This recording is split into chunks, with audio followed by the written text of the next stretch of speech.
السلام علیکم۔ آج جمعرات ہے، جولائی کی 11 تاریخ۔ پاکستان میں شام کے 7، بھارت میں 7:30 اور یہاں ہمارے اسٹوڈیوز کی گھڑیوں میں صبح کے 10 بج رہے ہیں۔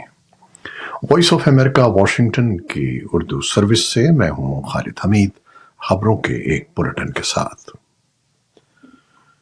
پاکستان، بھارت، افغانستان، غزہ کی تازہ ترین صورتحال اور دنیا بھر سے اہم خبریں آج کے بلیٹن میں شامل ہیں۔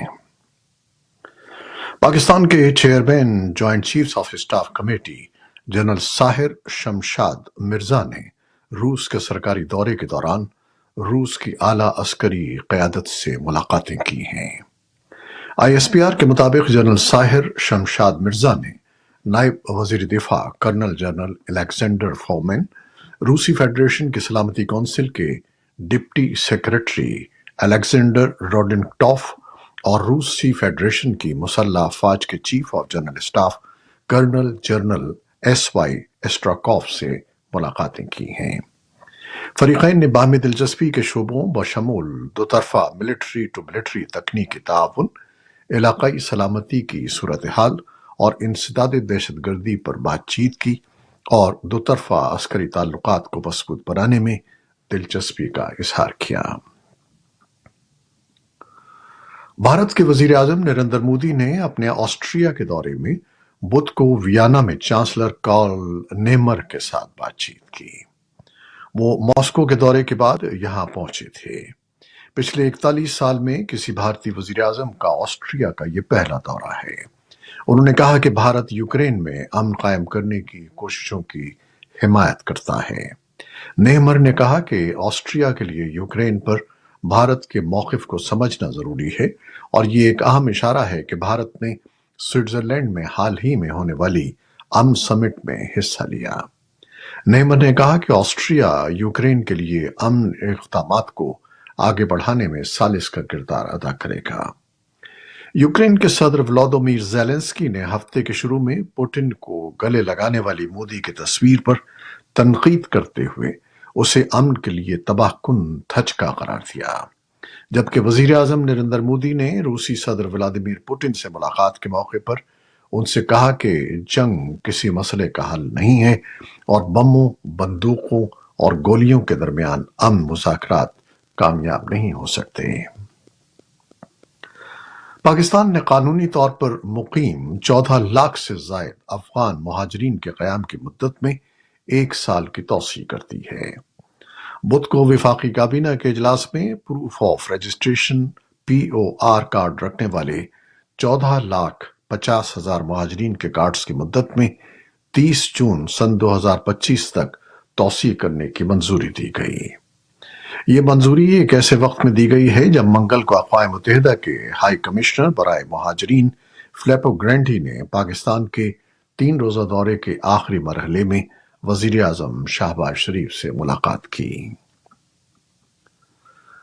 امریکی دارالحکومت واشنگٹن میں نیٹو سربراہان کی جانب سے بدھ کو جاری کیے جانے والے ایک اعلامیے میں چین پر یوکرین جنگ میں روس کی مدد کا الزام لگاتے ہوئے کہا گیا ہے کہ بیجنگ امریکہ اور یورپ کی سیکیورٹی کے لیے چیلنجز پیدا کر رہا ہے۔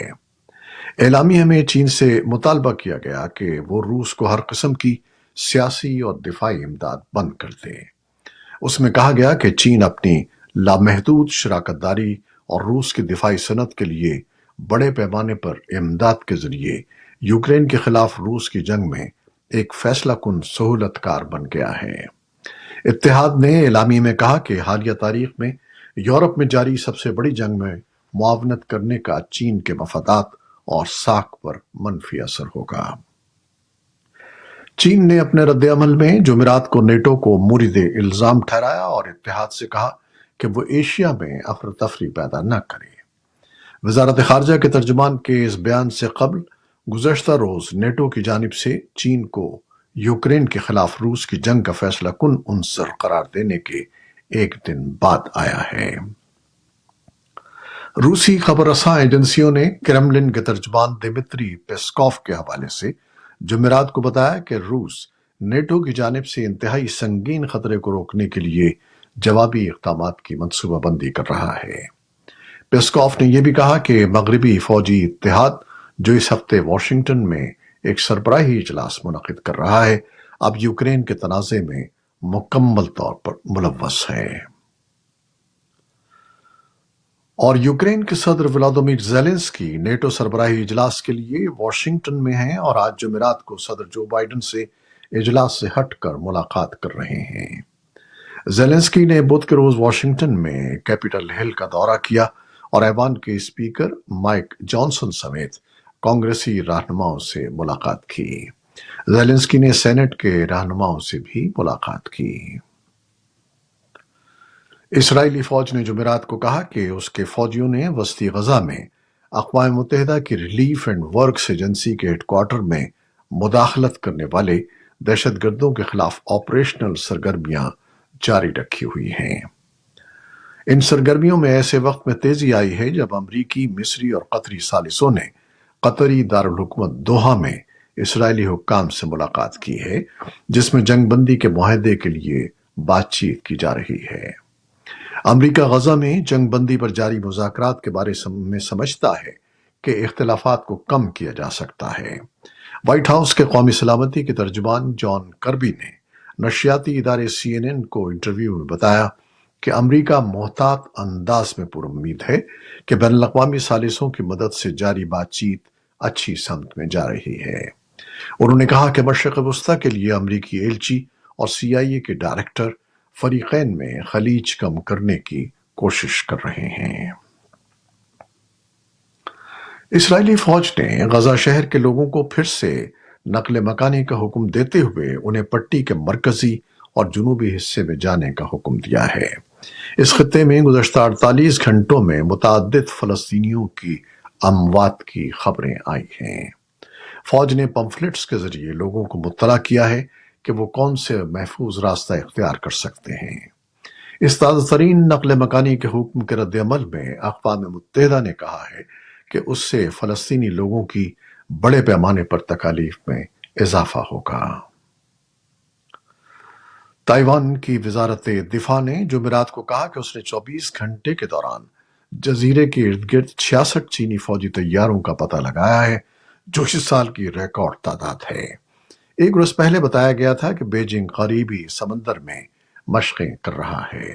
چین خود مختار جمہوری تائیوان کو اپنی سرزمین کا حصہ قرار دیتا ہے اور اس کا کہنا ہے کہ وہ اسے اپنے کنٹرول میں لانے کے لیے طاقت کے استعمال سے بھی گریز نہیں کرے گا۔ اسلام آباد میں ایک حملے میں زخمی ہونے والے پشتون تحفظ تحریک کے رہنما غلامن وزیر زخموں کی تاب نہ لاتے ہوئے ہسپتال میں دم توڑ گئے ہیں۔ غلامن وزیر کو ہفتے کے روز اسلام آباد میں تشدد کا نشانہ بنایا گیا تھا۔ ان کے ساتھیوں نے شمالی وزیرستان سے تعلق رکھنے والے تحریک انصاف کے رہنما آزاد داوڑ اور ان کے ساتھیوں پر حملے کا الزام عائد کیا ہے۔ افغانستان سے ملکہ قبائلی ضلع شمالی وزیرستان سے تعلق رکھنے والے حضرت نعیم، جو غلامن وزیر کے نام سے مشہور تھے، پاکستان، افغانستان سمیت دنیا بھر میں موجود پشتون کمیونٹی میں بہت مقبول تھے۔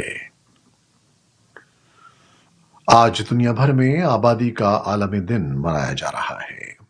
ترقی پذیر ملکوں میں بڑی آبادی بہت سے مسائل کی بنیادی وجہ ہے۔ دنیا کی سب سے بڑی آبادیوں والے دو ملک چین اور بھارت اپنی بڑی آبادی کو تعلیم اور ہنر سکھا کر اسے اپنی معاشی ترقی کے لیے استعمال کر رہے ہیں۔ پاکستان کی تقریباً 24.5 کروڑ آبادی میں سے 60% نوجوان ہیں جن کی عمر 30 سال سے کم ہے، لیکن ان نوجوانوں کی اکثریت تعلیم اور ہنر نہ ہونے کے باعث اس کی معیشت کی ترقی میں اپنا کردار ادا نہیں کر پا رہی ہے، جس طرح ماضی میں جنوبی کوریا اور حال ہی میں چین یا بھارت کی نوجوان آبادی نے کیا ہے۔ اور اب ایک اعلان۔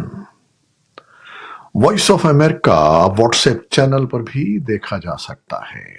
دلچسپ خبریں، تجزیے، تبصرے اور ویڈیوز دیکھنے کے لیے واٹس ایپ پر VOA اردو کے اس چینل کو فالو کیجیے۔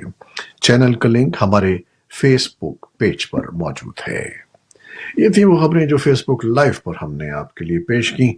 ہماری ویب سائٹ، یوٹیوب اور پوڈ کاسٹ پر یہ بلیٹن آپ کے لیے پوسٹ کر دیا جاتا ہے۔ آپ ہمارے بلیٹن کو شیئر کرتے ہیں اور اپنے کمنٹس میں اپنی محبتوں کا اظہار کرتے ہیں، جس کے لیے ہم آپ کے بے حد ممنون ہیں۔ اپنی ان محبتوں اور دعاؤں کو جاری رکھیے گا۔ نیوز پروڈیوسر عائشہ عرفان اور نیوز ایڈیٹر بہجت چیلانی کے ساتھ خالد حمید کو آپ اجازت دیجیے گا۔ اللہ حافظ۔